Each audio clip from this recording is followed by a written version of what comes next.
everybody. Welcome to another episode.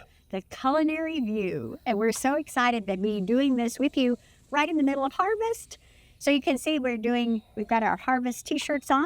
Working in the field. Yes. And when you come and join us for harvest, which you can, then you get a t-shirt. So we have a collection of t-shirts from every vintage, every season. We hope you come and join us. We've been doing this 49 years, you know.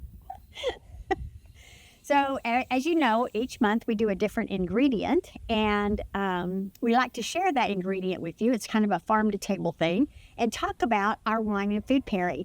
There's information on the website at mer-bon.com that has the information from Michael Vadrine, who is our master gardener, horticulturalist, and he writes the articles on how to grow these certain ingredients in our area. And then there is a recipe from the Vintage House restaurant. And then we talk about the wine pairing suggestions. Absolutely. So this month is mangoes. And you don't think about mangoes necessarily in our area. Mangoes are very tropical and they grow huge. I think Mike, in his article, which you'll enjoy reading because he actually lived in Brazil and ate a lot of mangoes there and learned much about them. They can get 100 feet tall. So they don't work in that regard here because our mangoes have to go into greenhouses during the wintertime. So he writes about a dwarf mango and recommends that because it can be grown in the greenhouse and moved in and out.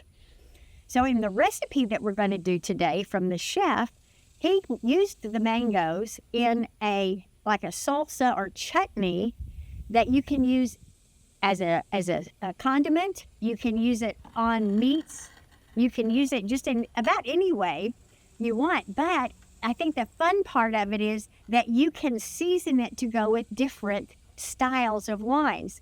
So remember, we talk about picking your wine first, what you like, and then you season the dish to go with that wine. So we thought we'd show you how we do that, give you an example, because we're going to be talking about several different wines today.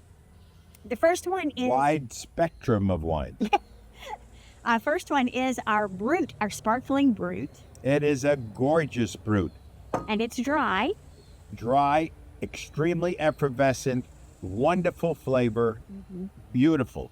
Now, what's it going to go with? So the fruit itself of the mango has a very light sort of stone fruit flavor to it. A little peachy, a little pear, tropical. It's a very tropical flavor. And the white wines do really well with it as its fruit.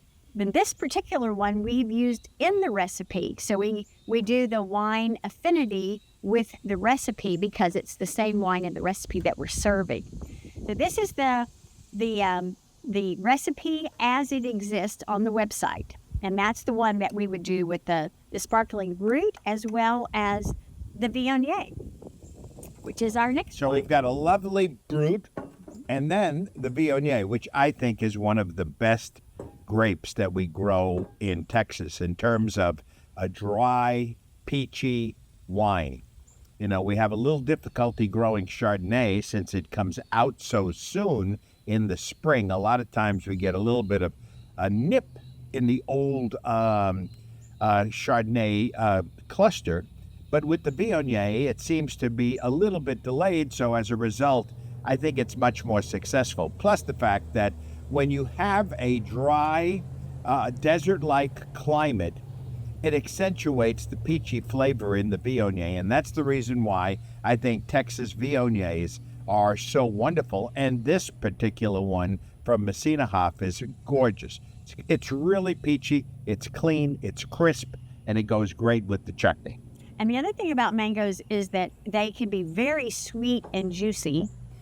Naturally, that would go in the sweet wine, like a Blushing Angel.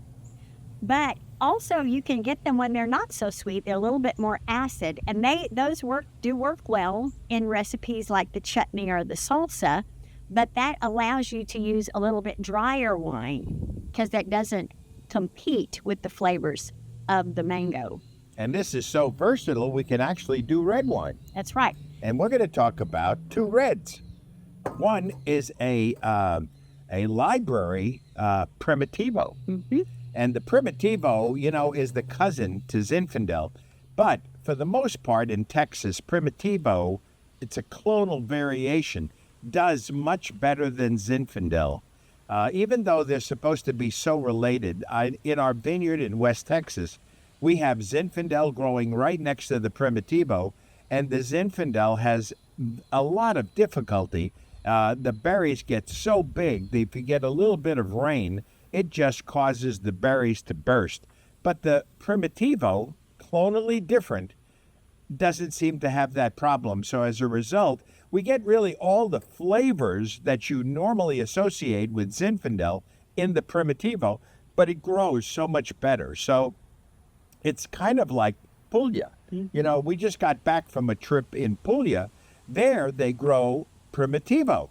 And the Primitivo, now they're calling it AKA Zinfandel, but in fact it is Primitivo. And the Primitivo does real well in Puglia. It does really well in West Texas. It's one of our best wines.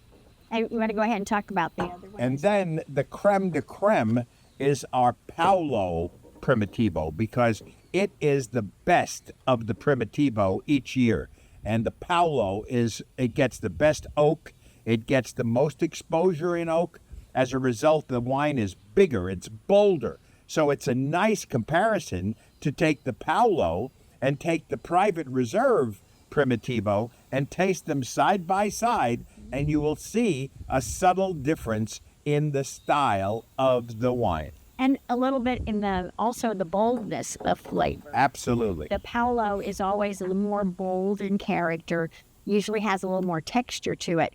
So now we're going to try to make this mango, very tropical fruit chutney go with this red wine. And so what we've done is we've taken the base recipe, and in this one we've added thyme. Thyme is a more savory herb. And it grows really well in our backyard. I mean, we have beautiful pots of thyme. And so when we're doing this, you take a glass of the wine you've chosen, and you smell it, taste it, and close your eyes and think about what flavors are you picking up in that wine, or what flavors do you think would go well with that wine? And then you take those flavors and you add them to your dish. So in this one is the thyme, which works really well with actually the Viognier, as well as the lighter style Primitivo. This one is a soy sauce base. It has more of an Asian influence to it. That one goes beautifully with both the Primitivos. And this one is steak spice. So you've got the Montreal steak flavoring here, which is big and bold, a lot of flavor, perfect with the Paulo Primitivo. And the fun thing is, again, you're starting with a base chutney, and you're making subtle differences, and you're making it work so well with different types of wine. It's not hard, and it's fun because you get to enjoy the chutney, and you get to experiment and try different variations off of a central theme, which is wonderful. And it's sort of what a winemaker does, right? In the lab when you're Absolutely, that's what we do. You'll taste, you mix it up a little bit more, you see what works best in the blend. The same thing you do in the kitchen to marry your food with your wine. So, on behalf of Merrill and I and all the great folks at Messina Hof, come to Harvest. Enjoy Harvest. It is fun. Bring the whole family. We're working on our third generation of families now coming to Harvest. And every year it's different. Yes, it is. Because the grapes are different. This year, Merrill and I will even be working with the hospitality crew to make the experience even more enjoyable. So, on behalf of all of us and all the great people of Messina Hof, God bless you all. God bless.